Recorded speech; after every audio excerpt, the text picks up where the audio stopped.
Welcome back mga katadtad. Isang mapagpalang araw na naman sa ating lahat, no? Another day, another na naman paghahanda tayo ng ating baboy paninda. Update ko lang mga katadtad. Ito pala ang mga susunod na nangyari sa karang araw nating in-upload, no? Ibabahagi ko dito sa inyo kung paano tayo mag-umpisa o paano tayo mag-display or maghanda ng ating baboy paninda. Katulad na lang nito mga katadtad, panoorin nyo ito hanggang dulo. Ayan, nagpapasalamat tayo dyan sa inyong suporta at sa walang sawang nitong suporta dito sa ating channel.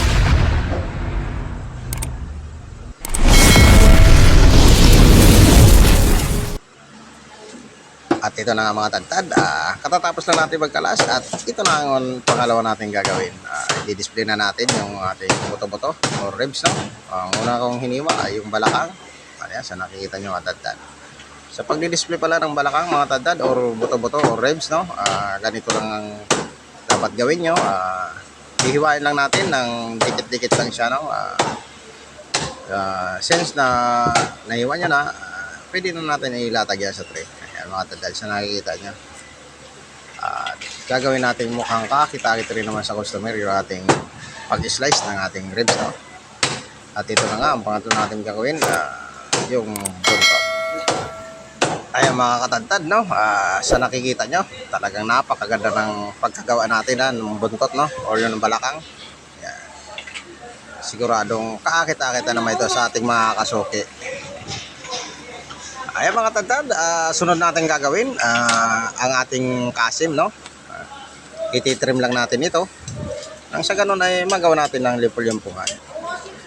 Nang sa ganun mga katadtad ay makuha natin ang design ng ating limpo, no? Ayan. Sa paggawa pala ng ating limpo-limpuhan ay may mga nauna na tayong videos dyan na itinuturo ko dyan kung paano natin gawin o paano ang tamang pag-trim or paano ang tamang paggawa ng limpo-limpuhan. Ayan mga tadtad, hanapin nyo lang dyan sa mga nauna nating video. Ayan mga tadtad, no? Para dyan kung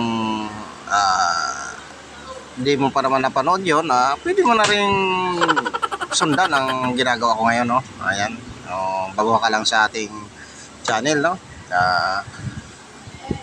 Pwede mo na mapanood kung paano ang proseso dito, no? Ayan, sundan mo lang ang ginagawa ko. At para dyan sa mga bago nating butcher, no? Ayan, baguhang katindero natin, ayan. Ayan, para sa inyo ang ginagawa ko na ito. Ay mga tadtad, no? Tapos na natin i-trim. Ito naman ang ating susunod na gagawin, no? I-slice na natin siya na parang limpo-limpuhan, no? Ayan. Para maging ganap siya na limpo-limpuhan, ay i-slice natin siya ng parang limpo talaga mga tadtad, no? Ayan, sa nakikita nyo mga tadtad, yan nakasabit na yan na buo, no? Yan yung limpo natin. At itong hinihiwa natin, ito yung kasim na ginawa natin limpo-limpuhan. Hindi nagkakalayo sila ng itsura mga tadtad. Para mangyari yun o makuha nyo ang tamang sukat ng limpo-limpuhan ay ititrim nyo siya ng ganito na parang ganitong ginawa ko, no? Trinim talaga natin yan ng maganda, no? Ayan. Sa pagdi-display naman ng ating panindang baboy mga tadtad ay sinisiguro natin na maayos at maganda yung kalalabasan ng ating display. Makapag-attract pa tayo ng ating mga kasuki o ating mga customer, no? Ayan. Ito namang limpo-limpuhan mga tadtad ay sa lahat ng luto pwede ito, no? Magbikol ka, magdinuguan, mag-ihaw or mag-pork steak. At sa lahat ng luto mga tadtad pwede ito kasi bukod sa nakuha na natin ang sukat ng limpo, pwede na rin yan sa mga pang igado, no? Ayan, igado. Ayan. Basta mga tadtad, sa pag-stock naman natin sa ating mga customer, no? Lahat naman ng luto pwede talaga ito. Kaya patok sa mga panlasang Pinoy itong mga tadtad. Ayan. Ayan mga tadtad, panoorin nyo lang ito hanggang dulo at sana may na itulong na naman sa inyo ang video ko na ito, no? Lalo na dyan sa mga bagong butcher o bago pa lang sa negosyong pag-meat shop, no? At lubos ako nagpapasalamat, no, ng inyong Katadtad TV na sa inyong walang sawang panonood dito sa ating mga munting video at suporta na rin dito sa ating munting channel, no? Ayan. salamat sa inyong lahat, no? Lalo dyan sa mga silent viewers natin at subscriber natin dyan. At dun sa mga buong nagtitiwala dito sa ating kakayahan para magbahagi ng ating mga kaalaman tungkol sa pagtitinda ng baboy. Hindi naman tayo perfecto, lalo na sa ating mga videos, no? Kasi ang ating mga videos naman ay sarili talaga nating kuha, ay wala tayong cameraman na ginagamit, no? Kaya pagpasensya nyo na muna mga tadtad, at ganito lang ang kinalabasan ng ating mga video. Ito pala yung ating limpo. Ayan, tapos na natin i-slice, no? Ito na yung ating limpo-limpuan. Sa nakikita nyo mga kakatadtad, no? Napakaganda talaga na i-slice natin. At ito, meron na rin mga namimili, no?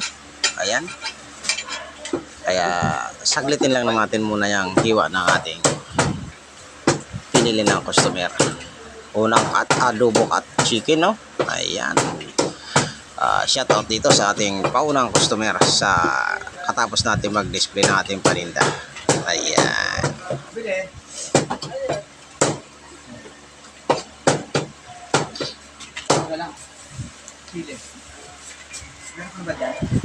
Ayan, what's up mga katadtad?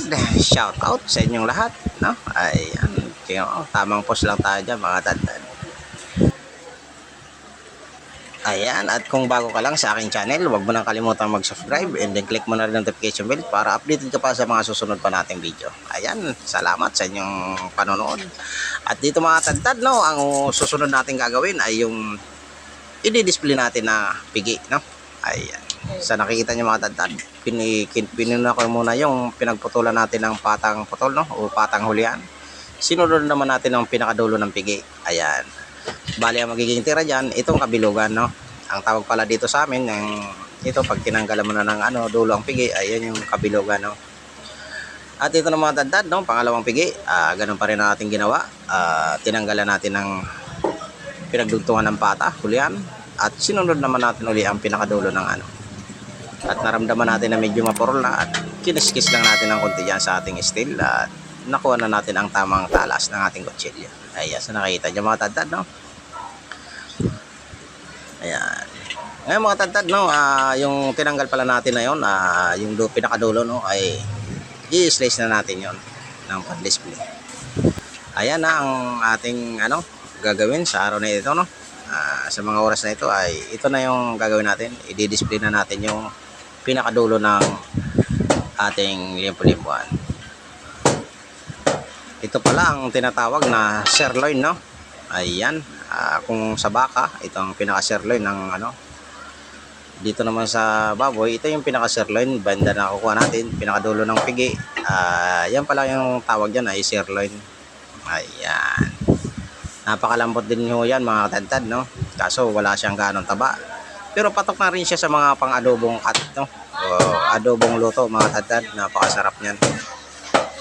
At napakadaling lutuin rin niya kasi singlambot rin niya ng ating kaso.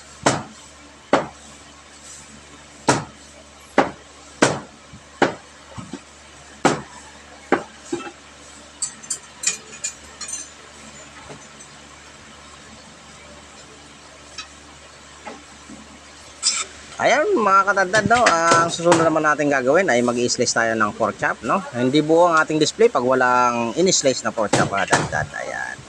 Isa rin ito sa pinakamabusising ginagawa bilang isang tindero. Kasi ito mga katadtad talagang isa-isa mo siyang i-slicein o isa-isa mo siyang gagawin mga katadtad. Ayan.